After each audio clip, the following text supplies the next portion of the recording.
bir piyola choy ichib olguningizcha biz lavha tomosha qilamiz. Demak, biz tezda qaytamiz.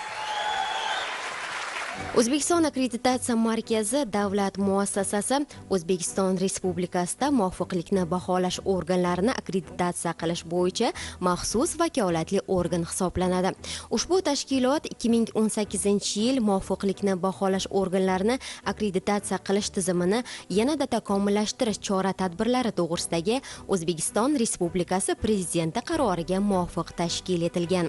Markazning faoliyati muvofiqlikni baholash organlarining salohiyatini tasdiqlashga qaratilgan bo'lib, ishonchni ta'minlash va shu orqali savdo sohasidagi texnik to'siqlarni bartaraf etish uchun shart-sharoitlar yaratishga xizmat qiladi. O'zbekiston akkreditatsiya markazi o'z faoliyatini xalqaro standart talablariga muvofiq amalga oshiradi. Markazning o'z faoliyati aslida akkreditatsiya nima degan ko'p savol beriladi, chunki akkreditatsiya faoliyati misol uchun jurnalistlar faoliyatida, ta'lim sohasida va boshqa sohalarda uchrab turishi mumkin. Lekin aynan biz faoliyat ko'rsatadigan akkreditatsiya bu muvofiqlikni baholash faoliyatiga tegishli, ya'ni sinov, sertifikatlashtirish, ya'ni aytib o'tgandek, validatsiya, verifikatsiya yo'nalishlaridagi xalqaro standartlarga muvofiqlik yuzasidan faoliyatni vakolatliligini, kompetensiya, ya'ni uni bilim saviyasi yetarligi yuzasidan xalqaro miqyosda tan olingan standartlar asosida baholashlar olib boriladi.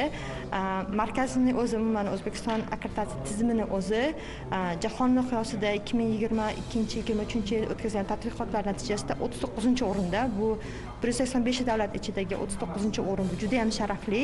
9-iyun Butunjahon akkreditatsiya kuni munosabati bilan O'zbekiston akkreditatsiya markazi davlat muassasasi tomonidan O'zbekiston 2030 strategiyasi sifat infratuzilmasini takomillashtirishda joriy qilinayotgan yangi akkreditatsiya xizmatlari mavzuida matbuot anjumani o'tkazildi. Unda mahalliy tovarlarning xorijga eksport ko'lamini oshirish, mamlakatda faoliyat yuritayotgan laboratoriyalar uchun akkreditatsiya xizmatlarini ko'rsatish uchun xalqaro standartlarni mamlakatga joriy qilish vazifasi qo'yilgani ta'kidlab o'tildi.